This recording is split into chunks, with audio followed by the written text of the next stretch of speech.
So in this process of moving through an emotion that comes up, I want to talk about emotional processing and mindset, belief systems. When we are in the middle of an emotional response, now this can be anxiety, this can be sadness, this can be overwhelm. We can just be feeling very emotional. We may not have an actual name to the different emotion we're feeling. But what we can do is, instead of trying to make the emotion go away, instead of trying to hide the emotion, right, burying it in shame, or trying to suppress it, trying to tell it that we shouldn't feel this way or we should just move on. When we start to feel something come up, it's really important that we take a moment to stop and just be with it. Just allow your body, your breath, your mind to just experience it and allow it to be present within you. Often where these come from are parts of us that did not get allowed to feel.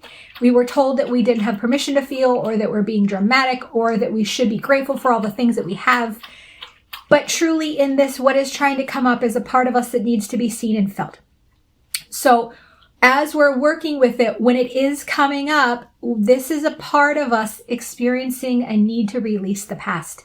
Now, we can see it as parts. This isn't the whole, right? The whole is all of you, your current, your past, your present, all of these things that make up you. In the emotional expression, let's say we're feeling overwhelmed, or we're feeling guilty, or we're feeling like we hurt someone's feelings, or, it can be anything. Anytime we're having an emotional response that isn't something we're enjoying, or we're feeling bad, or like we did something, we're feeling guilty, right? All of those are based on belief systems that we've learned. And taking a step-by-step process, so recognizing when they're coming up, right? Maybe we're starting to get avoidant. Maybe we're starting to get anxious, right? We're attaching. Maybe we're starting to get a stomach ache, right? Or our head is starting to get overwhelmed. So there's all these different qualities that we can start recognizing that allow us to discern that there's an emotion coming up needing to be processed.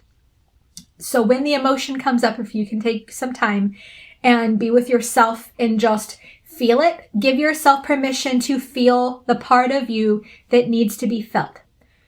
We don't need to fix it or change it.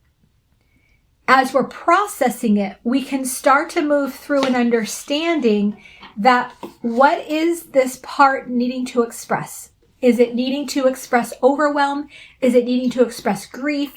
Is it needing to express vulnerability or shame, or, feeling down about ourselves? What does it need to express? And can we make that real? Can we really feel it? Like really get a genuine connection to it?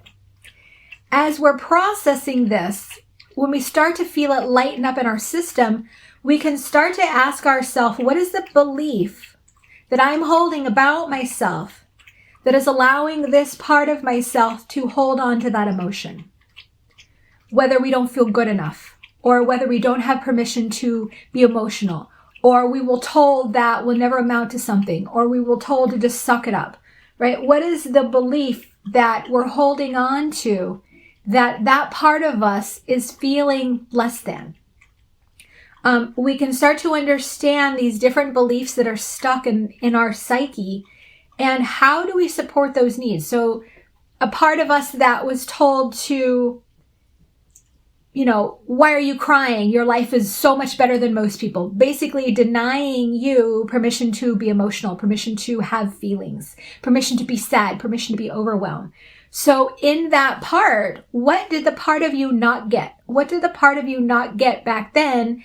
How could you be loved, right? So we start bringing this present self. So this is inner child parent work, where we start to feel the inner child pain, right? The shame, the guilt, the feelings that are suppressed. And we start to understand what that inner child needs. We start to feel it.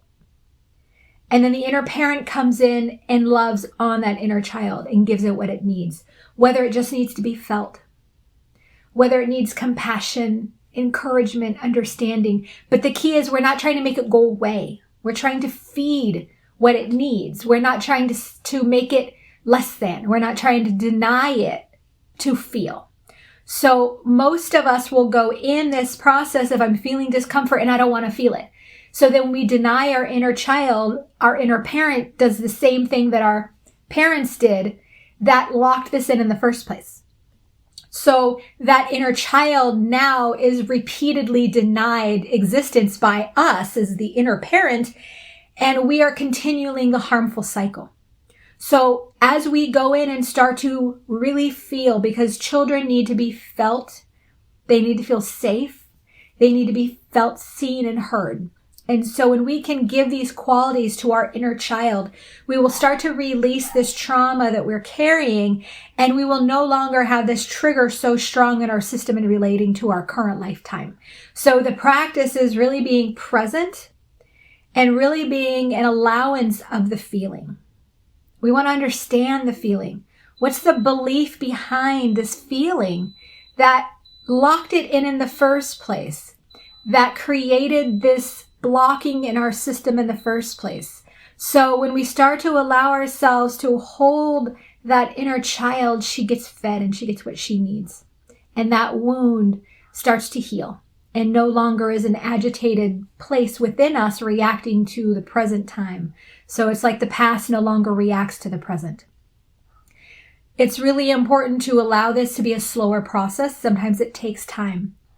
It takes time practicing sitting with self and feeling that inner child needs. And it's very vulnerable, right? We're sitting in our wound. It's uncomfortable. So it's really important to have a soft, deep, expanding breath, because we need to teach our inner child that we're safe. And we can do that with breath. We can do that with relaxing our body. So that deep inhale, that deep exhale softens the body and we stay present with the feeling. It's almost as if we're melting and sinking into it. So in this process of the emotional processings through understanding what the system, what the inner child needs, sitting with it, getting a sense of what's the belief behind it or the mindset, and giving it what it needs, right? Giving that inner child the support by the inner parent.